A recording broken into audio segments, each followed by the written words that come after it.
Hello, Seema's लाईफमध्ये तुमच्या सगळ्यांचं मनापासून स्वागत करते. इकडे आज आता संडे आहे आणि संडे स्पेशल असं आपल्याकडे नॉनव्हेज असतं. हे तुम्हाला माहितीच आहे, कारण नॉनव्हेज लवर असल्यावर दुसरी काय रेसिपी होणार आहे संडेसाठी. तर इकडे आता कुकर वगैरे ठेवला आहे आणि मटण चांगलं स्वच्छ धुवून घेतलेलं आहे 2-3 पाण्याने. आणि कांदा वगैरे बारीक चिरून घेते. त्यानंतर फोडणी देणार आहे आणि त्यामध्ये थोडंसं हळद घालायची आपल्याला, मीठ घालायचं आणि मटण चांगलं शिजवून घ्यायचं आहे आपल्याला. आणि त्यानंतर मग फोडणी वगैरे देणार आहे मी.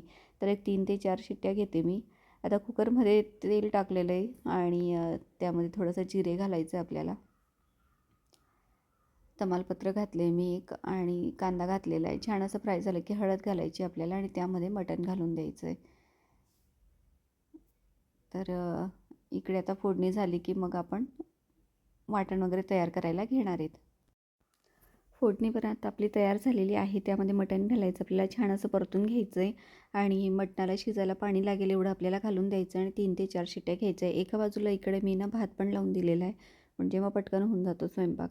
आणि खूप वेळ आपला असं किचनमध्ये जात नाही, पण तरी संडे म्हटला ना तर काही ना काही नवीन नवीन करायचं असतं आम्हाला. आणि संडेच्या दिवशी सगळ्यांना वेळ असतो, तर सगळ्यांच्या वेगवेगळ्या फरमाईशी असतात.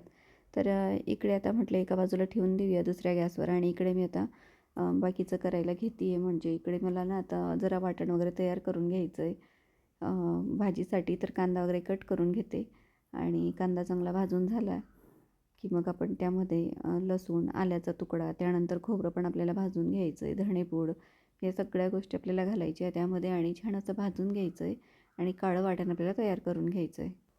तर आधी जे मी वाटण तयार करून ठेवलं होतं ना काळं वाटण, ते पण आज संपलेलं आहे. मी असं जास्त वाटण तयार करून ठेवते, म्हणजे 4-5 कांदे वगैरे भाजून आणि त्यामध्ये सगळे आपले हे मसाले वगैरे घालून असं काळं वाटण काचेच्या बरणीमध्ये वाटण तयार करून ठेवून देते मी फ्रीजमध्ये. पण काही वेळा काय होतं, मग ते संपतं. तर नेमकं आज संपलेलं आहे ते. म्हटलं चला नवीन वाटण तयार करून घेऊया.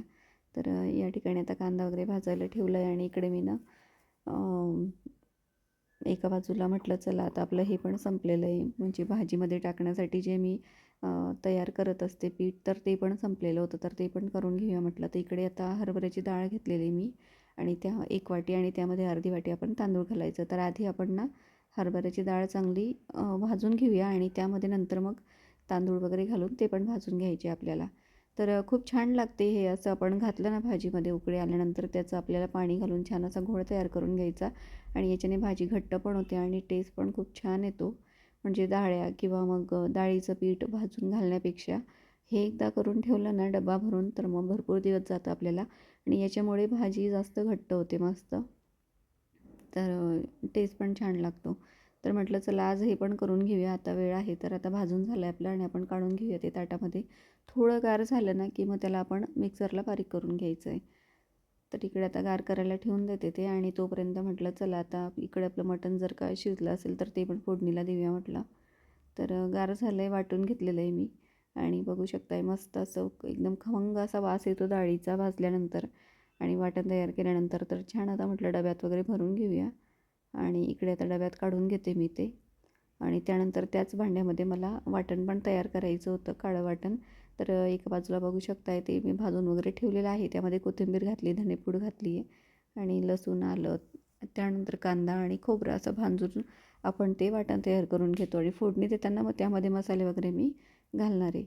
तर इकडे आता डब्यात भरून ठेवलं ते वाटण आणि एका बाजूला आता आपलं मटण पण शिजलं आहे, तर पीस बाजूला काढून घेतलेत मी आणि एका बाजूला आता फोडणी देऊन घेते.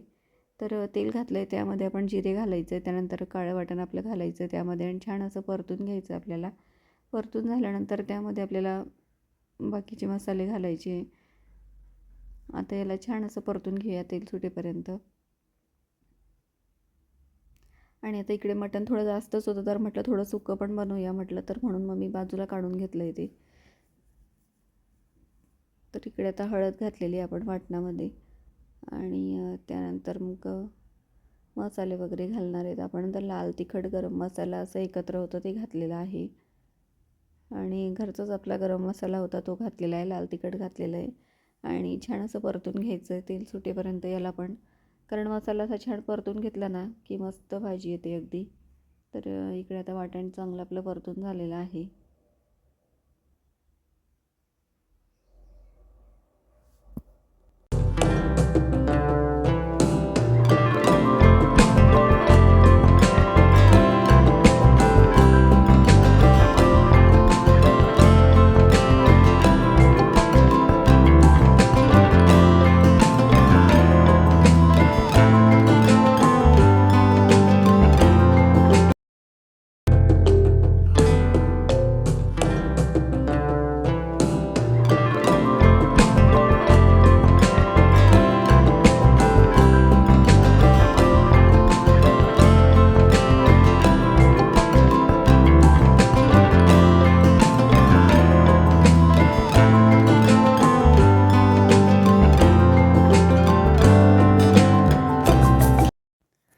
आता जे आपण डाळ्यांचं करून घेतलेलं होतं हरभरा डाळीचं पीठ, तर ते मी 2 चमचे घालून दिलेलं आहे आणि छान अशी बघू शकता घट्ट मस्त भाजी तयार होऊन जाते.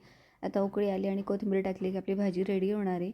तर म्हटलं चला आता जे सुक्कं करण्यासाठी थोडंसं कढई रिकामी करून घेते आणि त्याच कढईमध्ये आपण सुक्कं पण करून घेणार आहे. तर आता उकळी येण्यासाठी इकडे ठेवून देते. भाजीच्या कढईला उकळी आलेली छान कोथिंबीर वगैरे घालून आणि बघू शकता भाजी आपली रेडी झालेली मस्त. आणि इकडे आता मी तेल घातलेलं आहे, त्यामध्ये वाटण घातलं आहे आणि गरम मसाला आणि लाल तिखट घातलं आहे. त्यामध्ये आपल्याला पीस टाकून द्यायचे आणि छान परतून घ्यायचं आहे. मीठ घालायचं आपल्याला चवीनुसार. वाटलं तर थोडंसं पाणी घालायचं आहे, म्हणजे थोडंसं छान असं एकदम कोरडं नाही होत, म्हणजे थोडंसं पातळ असतं ते. तर त्यामुळे मग आपल्याला जर घालायचं असेल तर आपण पाणी घालू शकते. मग तरी पण मी इकडे काही घालणार नाही आहे, सुकंच आम्हाला पाहिजे होतं, त्यामुळे मग फक्त मीठ घातलं आहे आता चवीनुसार आणि थोडा वेळ परतून घेणार आहे 2 ते 3 मिनटं आणि छान आपलं सुक्कं मटण पण रेडी होऊन जातं. आणि इकडे आता दोघं तयार झालेलं आहे माझं आणि चपात्या वगैरे करायला घेणार आहे आणि नंतर मग जेवणाला वगैरे बसूया. तर आता सगळा स्वयंपाक रेडी झालेला आहे. सोलकढी दिली आधी प्यायला थोडी-थोडी आणि आता जेवण वगैरे ताटं वगैरे करून देते आणि सगळेजण आता आम्ही जेवायला बसणार आहे.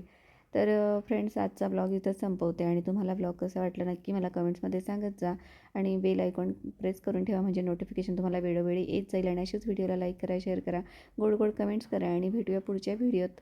तोपर्यंत बाय.